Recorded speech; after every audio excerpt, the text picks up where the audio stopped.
మరోసారి డైవర్షన్ డ్రామాలు మొదలుపెట్టింది రేవంత్ సర్కార్. సంక్షోభం వచ్చిన ప్రతిసారి పనికిమాలిన అంశాలను తెరమీదికి తెస్తుంది. ఇంటి పోరును కవర్ చేసుకోలేని రేవంత్ కౌరవ పన్నాగాలు చేస్తున్నాడు. ఒకవైపు బట్టి వర్సెస్ రేవంత్, మరోవైపు ఎన్టీవీ వర్సెస్ ఏబిఎన్ వ్యవహారం నడుస్తుంది. ఛానళ్ల భుజాల మీద గన్నులు పెట్టి ఒకరిపై ఒకరు కథనాలు రాయించుకున్న మంత్రులు తమ పరువు తీసుకున్నారు. బొగ్గు గనులు, కాంట్రాక్టులు, కమిషన్లు, పంపకాల్లో తేడాలతో కాంగ్రెస్ సర్కారు పరువు నడి రోడ్డున పడింది. తమ వాటాల పంచాయతీతో ఐఏఎస్ అధికారుల పరువును మంటగల్పింది రేవంత్ క్యాబినెట్.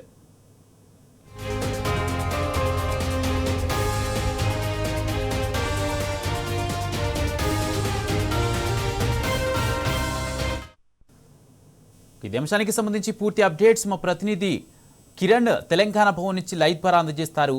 కిరణ్, మరి కాసేపట్లో మాజీ మంత్రి హరీష్ రావు సిట్ విచారణకు హాజరు కానున్నట్టుగా తెలుస్తుంది. అంతకుముందు తెలంగాణ భవన్లో ముఖ్య నేతలతో సమావేశం జరిగినట్టుగా తెలుస్తుంది. అంటే ఈ సమావేశంలో ఏ అంశాలపై చర్చించే అవకాశం ఉంది? సిట్ విచారణకు ఎన్ని గంటలకు హాజరయ్యే అవకాశం ఉంది? పూర్తి అప్డేట్స్ ఏంటి? మరి కాసేపట్లోనే మాజీ మంత్రి హరీష్ రావు ఇటు తెలంగాణ భవన్కు చేరుకోబోతున్నారు. ఇక్కడ నుంచి నేరుగా జూబ్లీహిల్స్ పోలీస్ స్టేషన్కు వెళ్తారు. సిట్ విచారణలో భాగంగా ఫోన్ ట్యాపింగ్ కేసు అంశంలో నిన్న మాజీ మంత్రి హరీష్ రావుకు సిట్ నోటీసులు జారీ చేసింది. ఈ నేపథ్యంలో పూర్తిగా అటెన్షన్ డైవర్షన్కు, పాలిటిక్స్కు రాష్ట్ర ప్రభుత్వం పాల్పడుతున్నటువంటి నేపథ్యంలో పూర్తిగా నిన్న బొగ్గు గనుల కుంభకోణానికి సంబంధించినటువంటి అంశంలో సిబిఐ విచారణ జరిపించాలని కూడా తాను డిమాండ్ చేశారు. అయితే వీటన్నిటినీ కూడా డైవర్ట్ చేసేందుకు రాష్ట్ర ప్రభుత్వం పూర్తి స్థాయిలో తనకు సిట్ విచారణకు సంబంధించినటువంటి ఫోన్ ట్యాపింగ్ అంశాన్ని తెరమీదికి తీసుకొస్తూ నోటీసులు జారీ చేసింది. ఖచ్చితంగా ఈ నోటీసులకు సంబంధించి తాను కూడా రెస్పాండ్ అయ్యారు.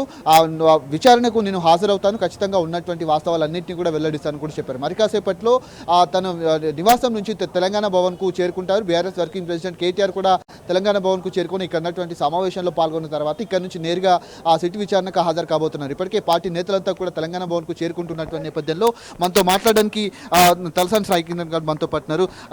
సార్ చెప్పండి, ఈ అంశాన్ని ఎట్లా చూస్తారు? ఎందుకంటే చాలా వరకు అటు మంత్రుల మధ్య సయోధ్య లేదు, రేవంత్ రెడ్డికి ముఖ్యమంత్రికి అటు రేవంత్ రెడ్డికి కావచ్చు, ఇటు మంత్రులకు మధ్య సయోధ్య కూడా లేనటువంటి పరిస్థితులు కనిపిస్తున్నాయి. నిన్న సిబిఐ విచారణ జరిపించాలి బొగ్గు గనుల కుంభకోణానికి సంబంధించిన ఇలా అంశాలన్నింటినీ కూడా తెర మీదకి తీసుకొచ్చారు. కానీ 2 సంవత్సరాల నుంచి ఇచ్చినటువంటి హామీలు ఏ ఒక్కటి కూడా నెరవేరలేదు. కానీ ప్రతిసారి ఏదో ఒక కేసు అంశంలో ప్రతిపక్ష నేతలను ఇబ్బందులకు గురి చేసినటువంటి పరిస్థితులు కనిపిస్తుంది. దీన్ని ఎట్లా చూస్తారు? ప్రభుత్వ విధానం పరాకాష్ఠకు చేరింది.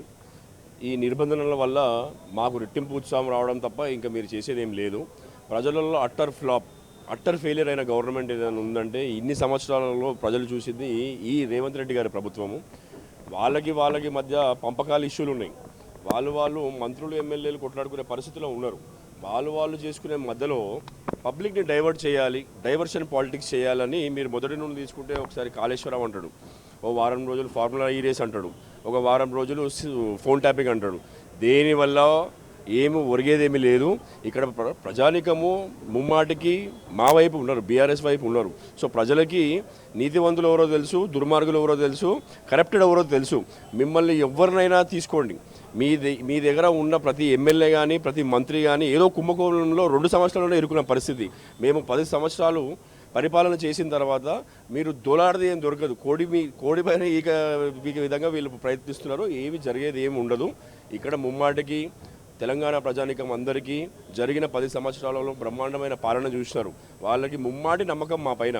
మీరు ఎన్ని డైవర్షన్ పాలిటిక్స్ చేసినా మీరు ఇచ్చిన హామీలను మేము వదిలిపెట్టము. మీరు ప్రజలకి మీ హామీలు నెరవేర్చే వరకు మిమ్మల్ని వదిలిపెట్టే సమస్యనే ఉండదు.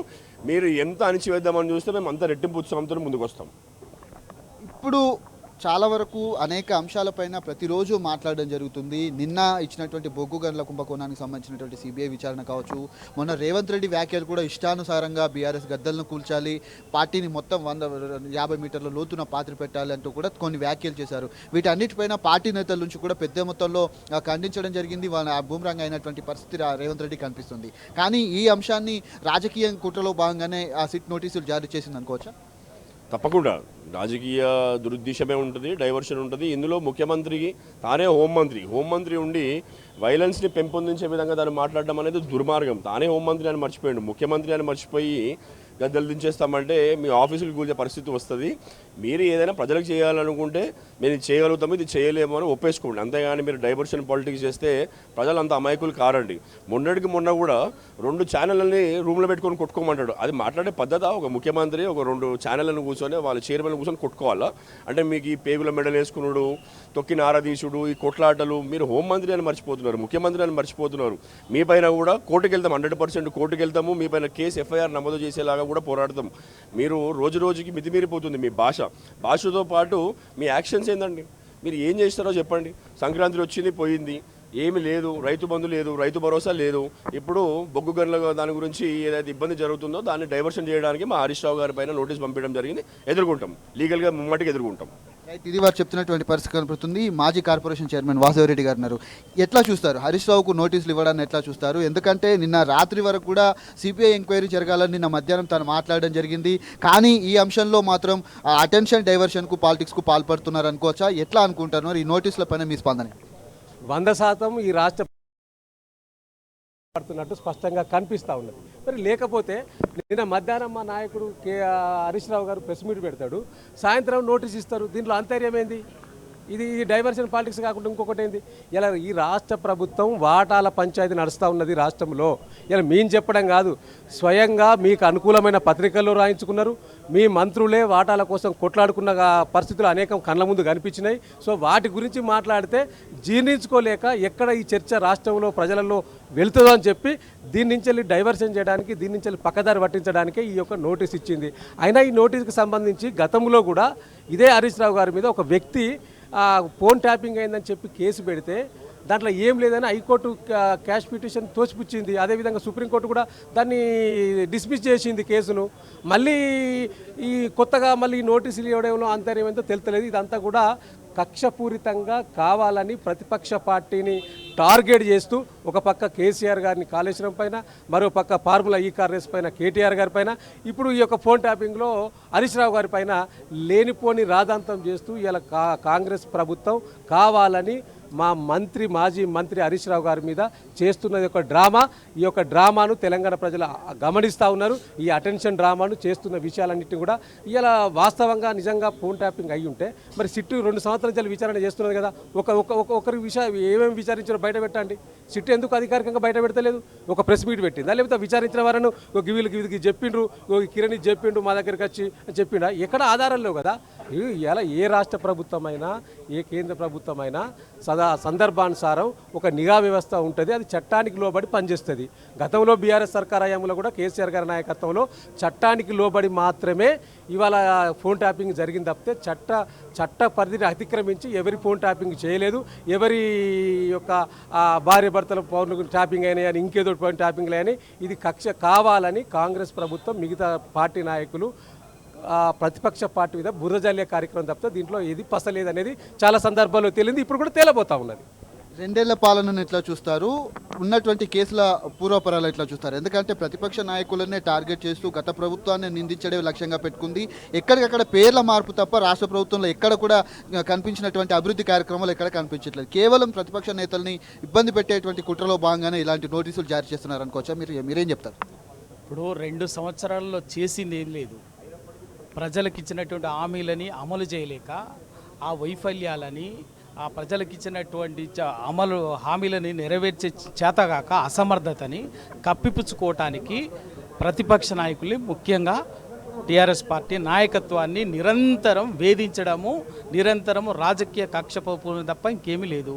నిజంగా కూడా ఏది 2 ఏళ్లలో మీరు చెప్పింది ఏంది? ప్రజలకు అధికారంలో రావడానికి చెప్పింది ఏంది? చేస్తున్నది ఏంది? అధికారంలోకి వచ్చిన సంవత్సరంలో 2 లక్షల ఉద్యోగాలు భర్తీ చేస్తామని చెప్పారు. ఎందుకు భర్తీ చేస్తలేరు? సమాధానం చెప్పాలి. మహిళలకు నెలకు 2500 రూపాయలు అకౌంట్లో ఇస్తామన్నారు. ఎందుకు వేస్తలేరో చెప్పాలి. కాలేజీ ఆపై స్థాయి చదివేటటువంటి ఆడపిల్లలకి ఎలక్ట్రిక్ బైక్లు ఇస్తామన్నారు. ఎందుకు ఇస్తలేరో చెప్పాలి. రైతు బంధు 15,000 చేస్తామని చెప్పారు. సిగ్గుందా మాట్లాడటానికి? రైతు బంధు ఎందుకు ఇస్తలేరు? ఇప్పటికే ఇవి 2 సంవత్సరాలు ఇచ్చిన, ఎన్నిసార్లు ఇచ్చారు? 2 సార్లు ఇచ్చిండ్రు. ఏం చెప్పిన ఆ రోజు? సంవత్సరానికి 3 కార్లు 3 సార్లు ఇస్తాము, 15,000 ఇస్తామని చెప్పారు. కౌలు రైతుకి ఇస్తామని చెప్పిండ్రు. ఎక్కడ ఇస్తున్నారు? ఇవన్నీ చేతగాక వీటికి తోడు నిన్న ఈ ముఖ్యమంత్రి గాది మంత్రివర్గంలో పెద్ద మనుషులకు సంబంధించినటువంటి బొగ్గు కుంభకోణము బాజాప్తా దొరికిపోయినారు కాబట్టి దొంగలాగా ఇవాళ దొరికిపోయింది కాబట్టి వాళ్ళ హరీష్ రావు గారి మీద దీనికి సంబంధించినటువంటి అప్పటికప్పుడే దాని వాళ్ళ ఒక కుట్ర విచారణ సిట్ పేరు మీద విచారణ పేరు మీద చేయటటువంటిది. ఎంతకాలం డైవర్షన్ పాలిటిక్స్ డ్రామాలు చేస్తారు? ఏ వర్గానికి ఇచ్చినటువంటి హామీ నెరవేర్చిండ్రు? ఎందుకు? అది చెయ్యండి. ఇవాళ ప్రజలు దాన్ని అర్థం చేసుకొని గ్రహించి తిరగబడుతున్నారు కాబట్టి, ప్రశ్నిస్తున్నారు కాబట్టి, తరుముడు స్టార్ట్ అయింది కాబట్టి ఇవాళ గత్యంతరం లేక చేసేదేం లేక వీళ్ళ దొంగతనాన్ని దాచిపెట్టుకోవటం కోసం డైవర్షన్ పాలిటిక్స్ చేస్తున్నారు. అందులో ఓ 4 రోజులు ఆ సందర్భం ఈ సందర్భం సరే కేటీఆర్ గారి మీద కేసులు అంటారు, కేసీఆర్ గారి మీద అంటారు, హరీష్ రావు గారి మీద అంటారు, ఇంకొకరి మీద అంటారు. ఎంతసేపు ఇవి తప్ప ఇంకేం లేవు. వీటన్నిటినీ ఎదుర్కొని భాజపా ప్రజాక్షేత్రంలో రాజకీయంగా 100 మీటర్ల లోతున కాంగ్రెస్ ప్రభుత్వాన్ని ప్రజలు తొక్కడం ఖాయం.